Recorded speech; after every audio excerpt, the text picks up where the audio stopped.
En ce début d'année 2026, je souhaite vous adresser au nom de la communauté de communes Terre des Confluences mes vœux de santé, de sérénité et de réussite pour vous et vos proches. Ce moment est aussi l'occasion de revenir sur les faits marquants de l'année 2025 et de partager avec vous les actions menées collectivement sur notre territoire. L'année qui s'achève a été particulièrement active. Ensemble, nous avons poursuivi des actions concrètes pour améliorer la qualité de vie de toutes et tous, renforcer les services du quotidien et préparer l'avenir dans un esprit de responsabilité et d'équilibre. Tout au long de l'année 2025, nous avons continué à animer et structurer la vie communautaire. L'économie locale est restée au cœur de nos préoccupations, avec l'engagement d'un schéma de modernisation des zones d'activité, mais aussi la création de nouvelles zones d'activité comme à Saint-Nicolas-de-la-Grave. Tout cela afin de mieux répondre aux besoins des entreprises et d'accompagner le dynamisme économique. L'année 2025 a également permis de valoriser notre patrimoine rural et agricole, avec la première édition du Comice agricole de Terre des Confluences.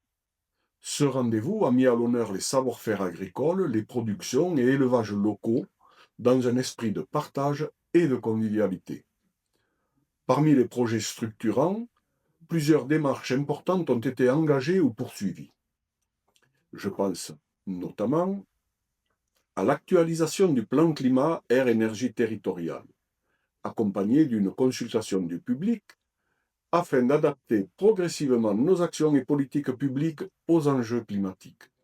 Je pense aussi à la mise à disposition d'outils économiques comme le Guide des aides économiques 2025, destiné à accompagner les porteurs de projets et les entrepreneurs du territoire. Je pense également à la transformation de l'Office de tourisme en établissement public, image forte de l'attractivité de notre territoire, qui poursuit par ailleurs son projet de se réinstaller en cœur de ville, au plus près des flux touristiques. Sur le plan des services, au quotidien, nous avons poursuivi les ateliers numériques ouverts à toutes, afin d'aider chacun à mieux maîtriser les outils du quotidien. Smartphone, messagerie électronique, démarches en ligne ou sécurité sur Internet. Nous avons aussi renforcé les actions en matière d'attractivité médicale, notamment avec la création d'un guide santé et la poursuite du projet de réalisation de maisons de santé à Castelsaladin et à Moissat. Nous avons continué l'entretien et la sécurisation du réseau de voirie. Nous avons créé le premier forum des métiers de la petite enfance du territoire pour conforter et associer les publics dans un secteur crucial des services à la population. Certains services publics ont également évolué afin de participer et d'anticiper aux changements techniques et réglementaires à venir.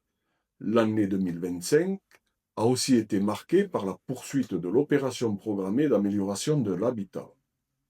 Il a permis d'apporter un soutien concret à de nombreux ménages, tout en contribuant à la valorisation du bâti ancien et à la dynamisation des centres-bourgs.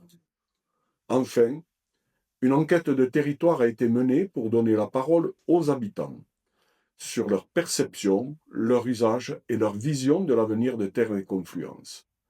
Cette démarche participative a permis de recueillir des contributions riches et variées.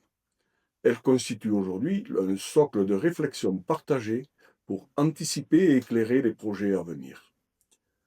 L'ensemble de ces actions témoigne de l'engagement quotidien des élus, des services, des partenaires et des acteurs locaux. Elles traduisent une volonté commune d'écoute, de dialogue et de travail collectif au service de l'intérêt général. En ce début d'année 2026, je souhaite que cette dynamique se poursuive avec lucidité, responsabilité et respect de tous. Très bonne année 2026 à chacun et chacune d'entre vous.